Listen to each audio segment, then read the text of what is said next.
From 2008, we've gone through a series of the European debt crisis, then we've had the COVID-19 pandemic and the economic shocks that have come from it, the whole issue of funding for climate change, and the sovereign debt crisis. I don't think in any other period of modern history have we gone through this type of a crisis. And in all these instances, it's the developing economies and the global south that has suffered disproportionately.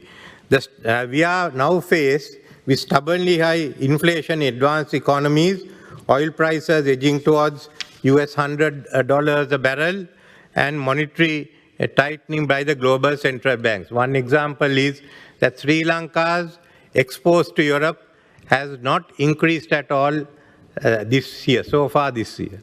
That's an indication of how we are being affected as we try to recover from the crisis we face. The confluence of factors spells serious risk for many developing countries. In the global south, we are facing rising import costs, food, energy, insecurity, and the problems of our exports.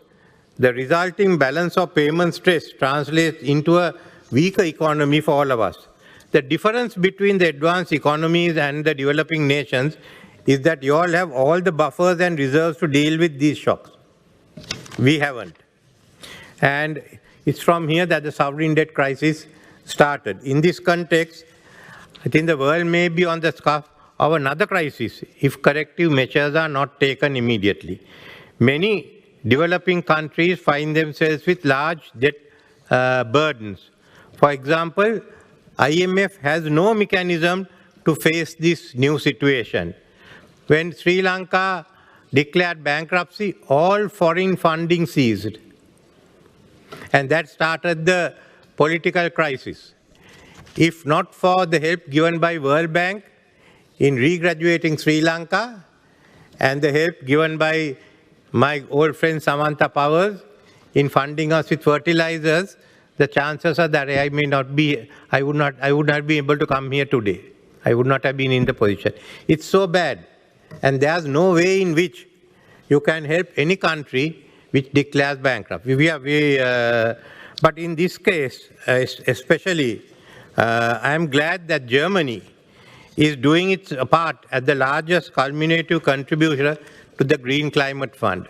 We have both the climate change mitigation and debt restructuring, both of which we have to handle with minimum funds available. The funding on the table is woefully inadequate to address the vast challenges at hand. So we haven't got any money, but we do have 100 billion with the IMF. Let's start with that money. 100 billion is better than nothing. Then let's see how we can raise the rest of it, because though I talk of Sri Lanka, I must say Africa's need, especially of the low-income countries, are far greater than ours. And the problems Africa faces need not be described by me, because I think there are enough representatives here. The developing countries require financing up to US 5.9 trillion to fulfill their nationally determined contributions. Then a further US 4 trillion annum for clean energy technology to achieve net zero emissions. Look at Sri Lanka's financing needs. For our climate prosperity plan to succeed, we need 26.5 billion US dollars by 2030. This for a country that's bankrupt, and who the IMF states will have for the next few years a growth rate of 3.5%, if we are lucky. Here again, global coordination and leadership to resolve these challenges have simply not been sufficient to address the magnitude of the urgency of the problem. So what we need here is a new architecture. Now we've been talking of the many crises and shocks we have discussed today are interlinked. And we've been talking of what we have to do. First, we've all agreed that the core of the international financial architecture today was designed almost 80 years ago. The world has seen dramatic changes since then, with many emerging economies in Asia, Middle East, South America and Africa becoming global economic powerhouses. However, the international architecture has seen relatively mild reforms.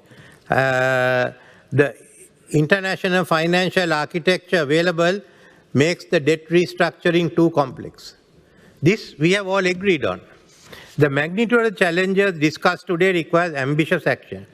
Developing nations will not be able to mobilize the financing required to combat climate change. There is an urgent need for a significant increase in the envelope of concessional financing made available through the multilateral development banks. The MDB assets are considerable, can be deployed in risk mitigating instruments. Tax havens are still left out of this question. Why don't we bring them in the same sanctions we have applied to Russia? There are many. The concession and financing should be accessible by a broader group of countries, including the middle-income nations facing numerous economic vulnerabilities. In the depth of Sri Lanka's economic crisis of 2022, even though the country was implementing robust IMF-supported reforms, the country could not access any new foreign concessional financing due to its situation or debt distress.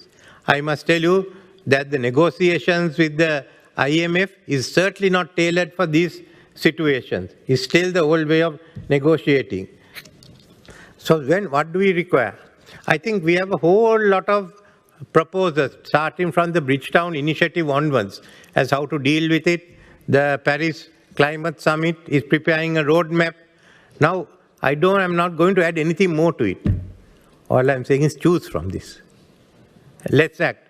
But it's aggravated because the developing countries, to emerge from the prevailing economic challenges, including debt requests, a critical requirement is open access to trade, investment, capital, technology flows.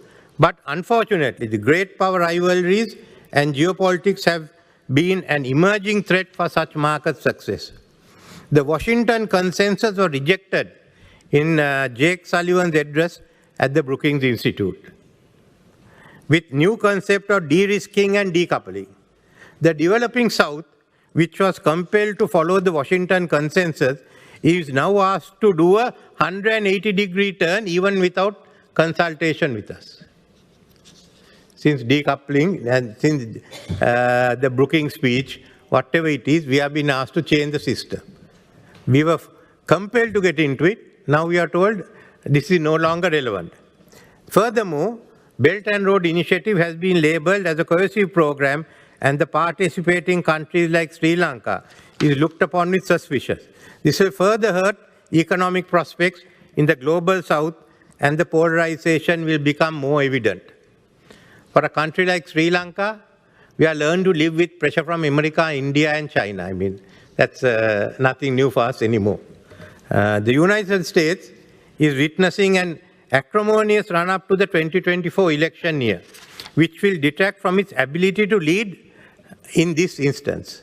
It is creating a vacuum, because if US wants a new order, US must lead. But we know from now onwards till end of next year, that leadership will gradually reduce as they start focusing more and more on their 2024 elections. So then what happens to the rest of us? Then, on the other hand, you are finding a challenge to G7 and G7 and Quad, which is the expansion of the BRICS, what we call the BRICS Plus. The South is now looking for alternative leadership. And we can see the G20 has been downgraded. So in this situation, are we going to act in 2024? Let's talk. It's useless giving any more solutions. It's what are we going to face? We know in 2024, the US leadership may not be there. Then who is going to act? So I think it's a chance for the EU to come up and work with the other countries. There's no one else. So I am suggesting that EU, together with G20, BRICS, certainly USA, and some selected other Asian and African nations not represented, the IMF and the NDBs, and you can bring in the big financial institutions, private ones, sit down and find urgent solutions. We are talking of the Summit for the Future. Summit for the Future is in September next year.